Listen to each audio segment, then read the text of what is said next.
that matter to the state, void of politics, fear or favor.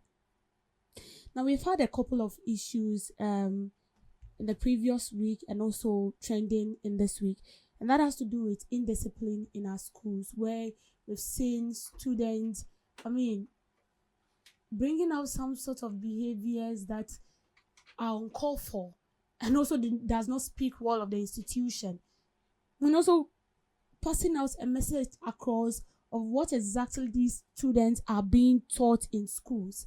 Because tell me why a student who has been enrolled in school to go and learn, to make good use of your life. Because if education is not significant, no parents will waste their money to enroll their wards in school. But because they feel education is very, very important, education is significant, it's going to help your life. And that is why you have to go to school. Because if you don't go to school, automatically you've hurt yourself. Because there are certain things you will need to learn in school. If you can become, say, a great person in future without going to school. I know we have people who are doing so well, but they've not stepped in class before. But trust me, there's no way you can be a lawyer without stepping foot in the classroom. There is no way you can be a doctor without stepping foot in the classroom. There is no way you can achieve your dream of what you want to be. You want to be a journalist. You can't become this without stepping your foot in the classroom. You have to go there, because that is when knowledge is being impacted. And then you come back to the society, and then you make a change and you make a difference. Now, as I said, we saw instances where some of the students were seen throwing stones at their colleagues as if they were there to, that was their main purpose for which they were being sent to the school. Now, IFEST is saying that caning is not an answer to indiscipline in our senior high schools. Now, we have a lot of people who are saying, IFEST is part of one of them, who is stating that caning is also a form of corporal punishment. And that he is saying that corporal punishment is not a way of instilling discipline. That is his point of view. And that is his opinion. His opinion is well respected. But let's look at the setting as a country. If you look at our setting as a country and as African, the only language we understand when you are doing something wrong and they have to correct you to do the right thing is through you being disciplined. And how do we discipline ourselves? Or how do parents discipline their children? It's by caning them. Is it that you cane them, you shout on the person, which we know is uncalled, like it's not right. But you see, we cannot compare ourselves to other countries. Their way of doing things, especially the Western world, their way of doing things is far, far different. The way they brought them up, their system and everything is different. But when you come to Ghana, the way we've been brought up is also different. Our system is different things altogether. And so you can't tell me that as an African child growing up, if the child is doing something and is bad, you just look at the child and be like, Jai. They won't listen.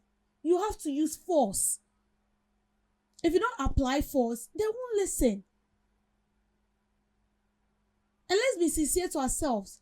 When we were going to school and corporal punishment was in existence, we saw discipline.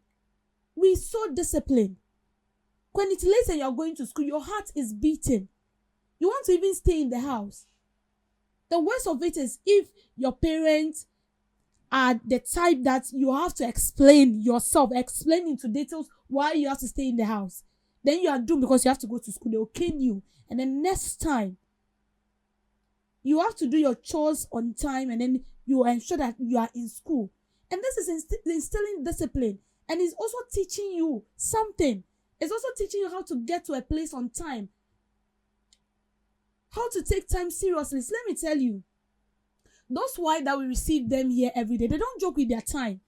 If a white man tells you that he has a meeting or he's meeting people at 6,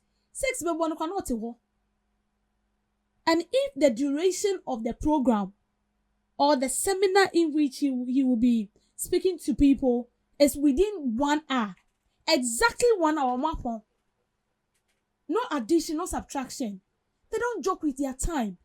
Even if they are being invited to a program, and then you give them 25 minutes, 20 minutes, they will ensure that they deliver within that 20 minutes. Asa. But when you come to Africa setting, it's not like that.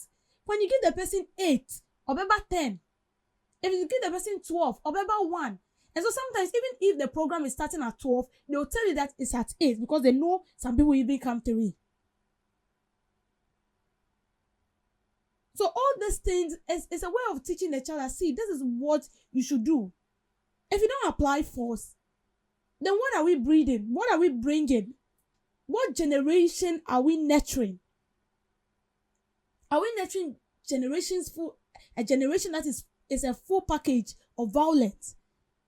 A generation that the only thing they know how to do is to point guns, is to steal, is to gang rape a lady, is to use cutlass and caning their colleagues, their fellow colleagues, or stabbing a teacher in the eye. Is that the generation we are nurturing? Is that what we want to see?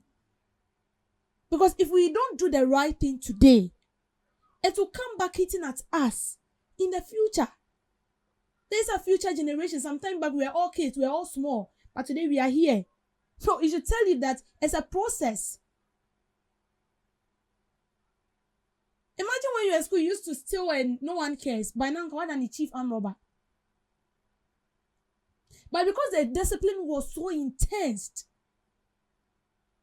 even I remember those times, even if someone gives you money and you don't show it to your parents, and then maybe later on the person comes back to tell your mom or your dad that, oh, this time Michelle Banu or baby, you will regret taking that money. So like there is this kind of discipline. I know people will be like, oh, you are instilling fear into the child and blah blah blah blah blah. That is the setting. That is the setting. We cannot compare ourselves to other countries. No, we cannot. Because if you don't do it that way, they won't grab it.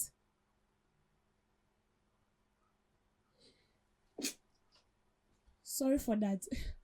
But when corporal punishment was in the system, it really helped. Everything was on track. Everything was on point. Students ensured that they do the right thing. Back then in school, I used to have a science teacher that was so disciplined. This man, when he sees you outside, you are his best friend. But immediately he comes to class teaching, he doesn't know you. And so he has brought out this format. Before you come to class, you need to read his notes. You will read it because he will ask question. And he can ask question. When he asks question, the whole class is not able to answer. That day, there will be some sort of punishment for us. And the punishment is not just a mere punishment. It's a punishment that you even regret. And so before you come to class, you ensure that you read and even read ahead of him. So that when he asks the question, you answer and still ask him a question. So he made us like learn more. So in a way, we thought he was putting some sort of burden on us. But in a way, we were learning. After completion, some of us were very grateful because he helped us. And I remember those times when he marks your book and he saw that like maybe you've underperformed, you write it, come and see me in the office. And then he'll write it there. Why did you get this? Why did you get this number? And then when you see him in the office, you ask him why. He said you don't understand, you explain.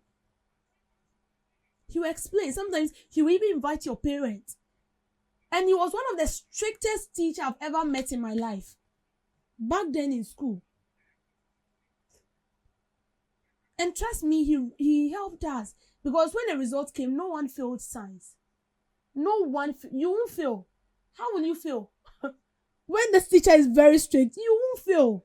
In fact, he made us buy Pasco compulsory. Everybody bought Pasco for his subject. And the way he set his question, you will need to read and reread to understand. So you see, this is a way. See, every child wants freedom. That is it. Every child wants freedom. No child will want you to shout on him or her. But trust me, when you don't do the right thing and they grow to a certain age and they realize that what they did then was stupid, and then you couldn't straighten their path, they will blame you. They will blame you. They will tell you that so you knew the right thing and you didn't stop them. You should have used force.